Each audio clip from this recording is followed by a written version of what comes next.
So you don't have a list for this year? I do. No, I mean, if I were to rank them, Yeah. the ones I have, I'd probably go. I'm obviously Peter Pan would be number 3 there, the most racist movie in Disney's canon, probably. More racist than Song of the South? Okay, let's talk about it. So Yeah. I actually think The Aristocats is the most racist movie in Disney Oh, history, yeah. if only because the party scene where the band is playing and the Asian cat uses chopsticks to play the piano is just like bliss. Now look, you can watch it. We're detached from it from a lot of years. You can have fun with it, Yeah. but it is.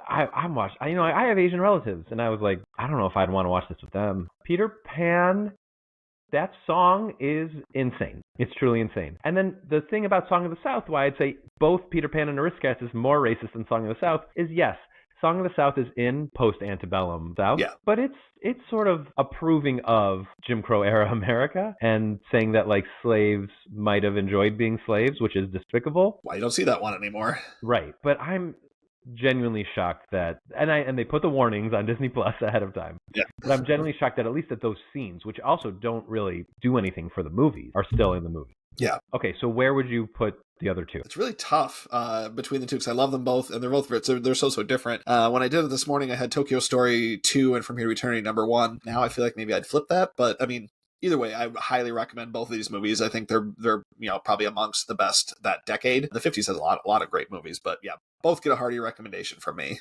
Awesome. So I have a top 5. At number 5, I have Ugetsu, which is Kenji Mizoguchi's. It's billed as like a horror movie, but it's not at all a horror movie. It's pretty good. I gave it 3.5 stars. It's about these 4 people, these 2 couples during a war, and how they want to take advantage of the economy basically during the war. Well, one of them has like a lot of pottery and he wants to sell it in these towns, but at the same time, their hometown is about to be under siege by one of the armies. So their wives, these 2 guys, their wives want them to flee with them, and they'd rather go to town and sell this pottery. That's one guy. The other guy who helps him wants to be a samurai, and the other guy sort of like stumbles into killing one of the enemy soldiers, like a high-ranking enemy soldier, and becomes this big samurai.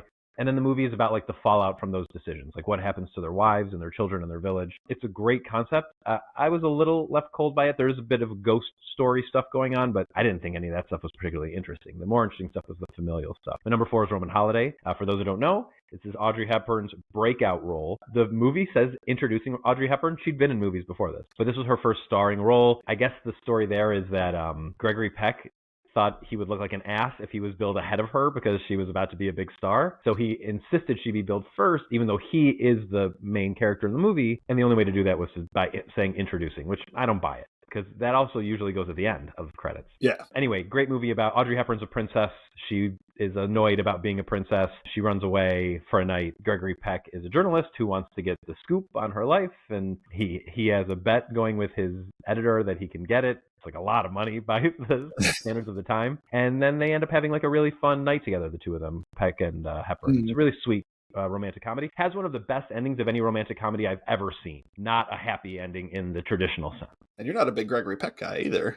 No, but he's totally tolerable in this. Although, as he's walking around, I'm like, how is Casanova Frankenstein here a leading man? I just don't get it. But that leads into From Here to Eternity is my number 3. I like it a lot, and I have Tokyo Story just ahead of it. But yeah, I have them both ranked at 4 stars, and honestly, they both probably deserve to be rated higher. I have Here to Eternity at 5 and Tokyo Story at 4.5. But like I said, I mean, it's picking nits. They're both great. Totally. And then at number 1, I have Billy Wilder's Stalag 17, rated at 4.5 stars. Love this movie. Like I said, I don't think William Holden deserved Best Actor, but the way he integrates in with the rest of this big ensemble cast is great. And that's the issue. It's really more of an ensemble movie. It's sort of a comedy version of The Great Escape. A bunch of guys are in a German prison camp. There's a spy informing on these guys, and they don't know who it is. And William Holden is accused over and over again because he's sort of a huckster. Like, he's always making deals with the guards to get booze and to play, to gamble and to go see the ladies at the Russian camp next door. It's really funny. In fact, Robert Strauss and Harvey Lembeck play these 2 side characters. Lembeck plays like the quirky Jew, and Harvey Strauss plays like the big dummy. And Strauss was nominated for Best Supporting Actor, and I would have killed for there to be a sequel just about the 2 of them goofing around. Can't recommend Stalag 17 enough. Billy Wilder does it again. What a surprise.